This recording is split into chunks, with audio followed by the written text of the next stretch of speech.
मी पंजाब आज आहे 22 मे 2025. कालच मी रात्री एक व्हिडिओ बघा केलता की लाईटवर किडे आलते, तर मी म्हणलो होतो 24 तासात पाऊस पडणार. तर पाहू शकता ही आमची इथली लेंडी नदी, ह्या लेंडी नदीला भरपूर असं पाणी आलंय, पाहू शकता या बाहेर. आणि आता सकाळचे 5 वाजलेले पाहू शकता इतकं जोरात पाणी वाहत आहे. आणि राज्यातल्या या ठिकाणी 22 मे पासून परत राज्यातल्या शेतकऱ्याला सांगू इच्छितो की राज्यामध्ये 30 तारखेपर्यंत असाच ओढे नाले नदी वाहणारा पाऊस पडणार आहे, म्हणून हा अंदाज लक्षात येतो. मुंबईला देखील मुसळधार पाऊस पडणार आहे, म्हणून मुंबईवाल्यांनी सतर्क राहण्याची गरज आहे.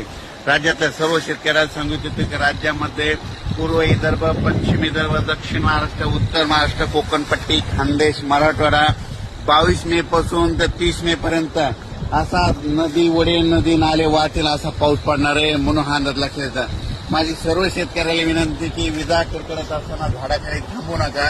त्याच्यानंतर विजा कडकडत असताना आपले पाळीव प्राणी झाडाखाली बांधू नका, कारण की झाडावर जास्त विजा पडतात, म्हणून हे अंदाज लक्षात येतात. नारळाच्या झाडावर देखील वीज पडते, म्हणून नारळाच्या झाडाखाली थांबू नका. मोबाईलचं नेट देखील बंद करा.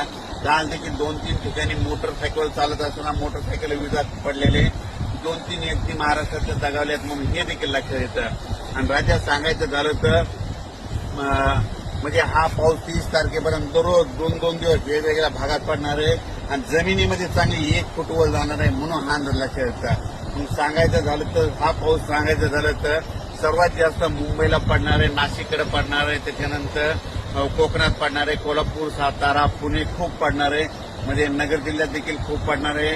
त्याच्यानंतर मुंबईकरांना सतर्क सांगू इच्छितो की तुमच्या मुंबईलाचं जनजीवन असं विस्कळीत होईल, असा म्हणजे 27, 28, 29 देखील पाऊस पडणार आहे, म्हणून हा अंदाज लक्षात येतात. राज्यातल्या सर्व शेतकऱ्यांना सांगू इच्छितो की तुम्ही तुमची स्वतःची काळजी घ्या, आपल्या पाळीव प्राण्यांची काळजी घ्या, म्हणून हा अंदाज लक्षात घ्यायचा. राज्यातल्या कालच मी एक व्हिडिओ टाकला होता की मी म्हणलो होतो लाईटवर किडे आल्याच्या नंतर बघा 72 तासात पाऊस येतो का नाही. म्हणजे काल 31 मेला टाकलं, हे बघा 22 मे. तर हे असा निसर्ग संदेश येते.